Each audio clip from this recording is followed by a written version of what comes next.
If you're like me, you watched the Alabama versus Auburn game this afternoon. In what was the first overtime game in Iron Bowl history, the game definitely lived up to the hype, and if you were a non-Alabama fan, that is exactly how you knew the game would play out. We all knew that Auburn was not going to have enough in the tank to finish the game, that Bama was going to go down and score and force overtime, and eventually they would win out. I'm not sure why Bryan Harsin did not go for 2 points after the first overtime, but some say he is linked to the Washington job, so maybe his head isn't all the way there. If one thing's for sure though, Alabama has now won another close game, and they are one win away from going to the college football playoff. In today's video, I want to talk about this year's Alabama Crimson Tide team, talk about why it's so unfair this is all happening, and what I think is going to happen for the remainder of the year. But right before we get into it, nearly 80% of you guys aren't subscribed, and if you're new to the channel and you're stumbling across this video, then you likely are a college football fan, so quickly be sure to hit that subscribe button, smash that like button for the algorithm, and turn on post notifications so you never miss when I upload. Now, let's get started.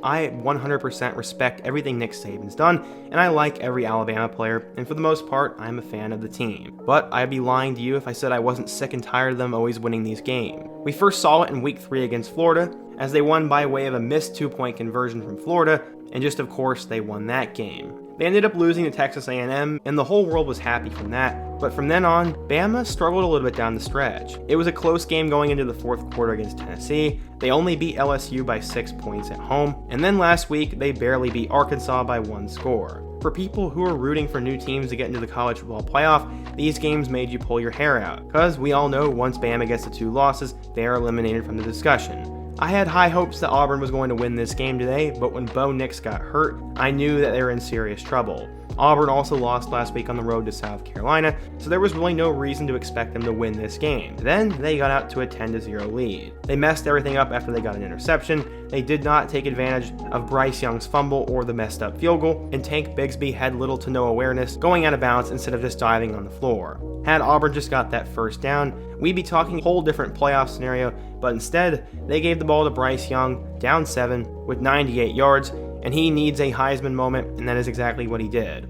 They came up clutch on 4th down multiple times, and true freshman Ja'Cory Brooks ended up making that spectacular touchdown to force overtime. Once there, they quickly got into the end zone, and then, to our surprise, Auburn ended up scoring and tying it up. Like most coaches in that situation, when you have a chance to beat Bama on one play, you usually take it. It's not like Auburn was fighting for the SEC Western Division. They only had 6 wins, and Bryan Harsin is looking for a statement game.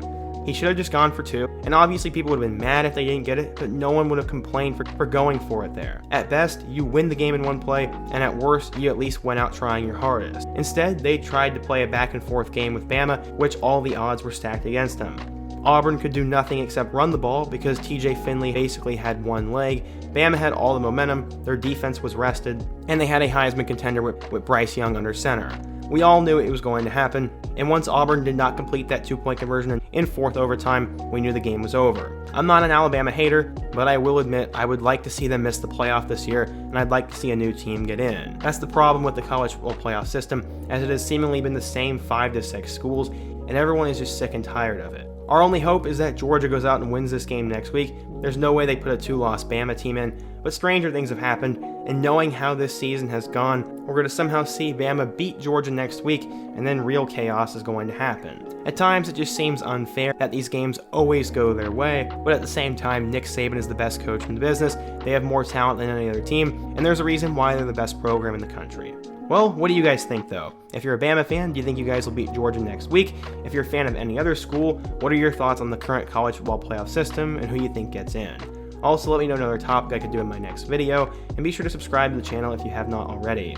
If you're still here, check out all my other videos on the end screen, and I hope to see you guys again soon, but until next time, peace.